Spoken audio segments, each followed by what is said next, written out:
If there are any audience members who have a particular question, I'd invite you at this point to unmute and ask your question. I have a couple of questions for Dr. Adappa if nobody chimes in. Please. Okay. I wonder if there's a couple of words you used. I wonder if you could put them into English for us. One was about translational research. How does that different from other kinds of research? That's a great question. So translation research means you're taking stuff that's very, very basic. So from this standpoint, sequencing a gene, so sequencing a tumor. So you can see the sequencing of the tumor, but what does that mean for patients? That really doesn't mean a whole lot. What translational means is, can we take that sequencing we've done and then incorporate that into real world changes? So an example that's classic for cancer work is, can you have a targeted agent? So if you have a Snuc or you have an esthesioneuroblastoma, do they have some specific mutation that we can then use a specific treatment against that specific agent there? And that would be the translational research aspect of it. So again, that's where we're going from the bench all the way to clinical application. And you also mentioned prospective research. How does that different from other types of research, and why is it important? No, that's also a great question. So traditionally, research, the easier way to do research is called retrospective research, which what that means is this whole group waits a year or two, and then we all go back and look at all the data we have and get all the outcomes on this data. The problem is when you do that and you go back in time, there's a lot of biases and inherent deficiencies in the research. So prospective research essentially means that there's going to be no influence at all. It's really, this is what the data is. We've taken you from day one, collected that tissue, and you're going to just see what happens, see what your outcomes happen. And there's none of these biases that can cause issues with the actual research analysis. The problem with prospective is it's much harder to do because we have to be organized in the fashion they are to be collecting everything that we need right up front that we're doing. And that's actually what I think we're most proud of with what we've set up here is this prospective research. Okay. I see that we did have a question in advance that might be pertinent to you, which is with wearing masks over the past few years because of COVID, does that impact sinonasal health? That's a great question. I mean, it definitely does. We definitely saw with the wearing of masks, and I mean, there were a number of other factors, including social distancing, et cetera. But from a sinonasal standpoint, the number of both acute sinus infections went down, as well as the number of the severity of chronic sinusitis went down. Now, for this specific audience regarding tumors and such, most sinonasal tumors at this point haven't shown any predisposition to be related to sinus inflammation. There's one benign tumor called an inverted papilloma that has some theorized risks with inflammation, but the tumors we're talking about likely no difference from that standpoint that we have been able to discern. Okay, great.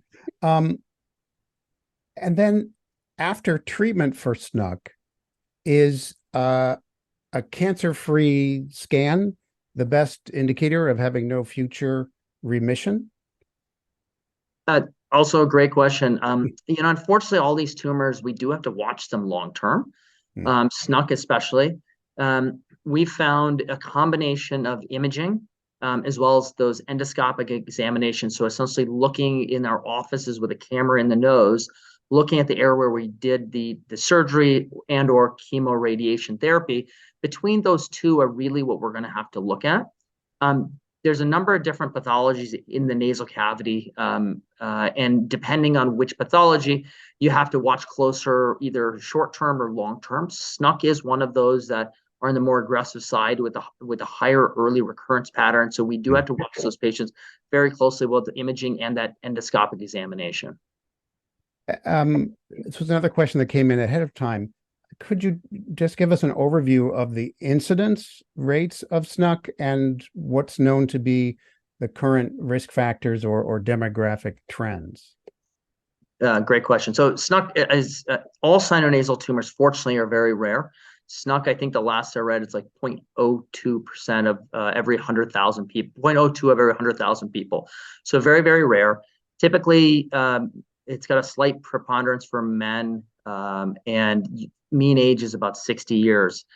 We haven't found any specific risk factors clearly for this. The interesting thing about Snuc, actually, what's actually making it very interesting is we're doing a lot more of something called molecular testing now, which is basically previously the pathologist really would just look at the slides under a microscope with some stains. And if they couldn't tell what it was often bunched in this group called Snuc, sinonasal undifferentiated carcinoma.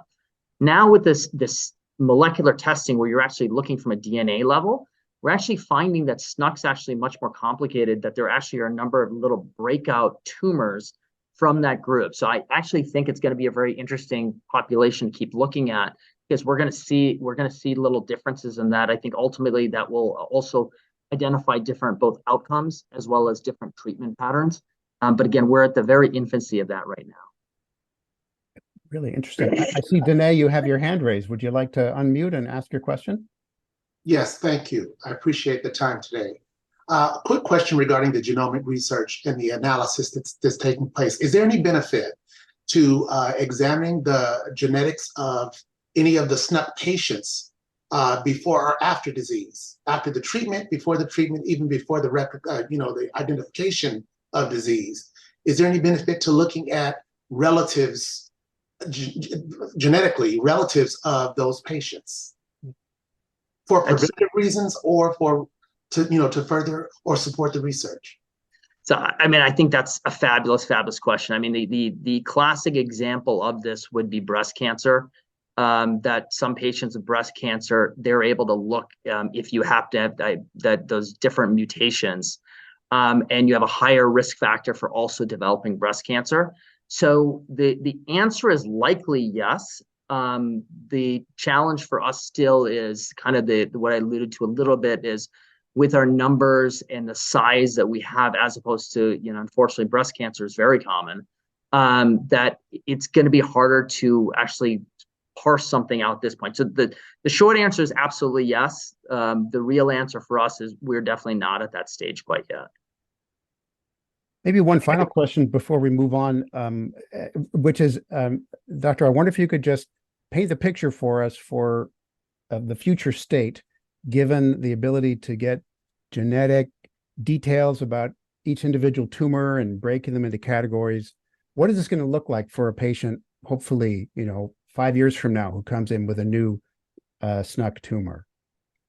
I mean, again, ultimately, it's that targeted therapy.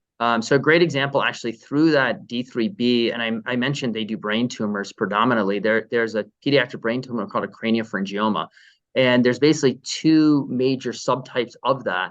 And if you're in this one subtype, if you have a recurrence or residual disease, they're now treating with a targeted agent strictly based on this research they've done through D3B in this organization. So ultimately, that'll be the goal, is to identify something that we have a targeted therapy to go after to give us improved outcomes.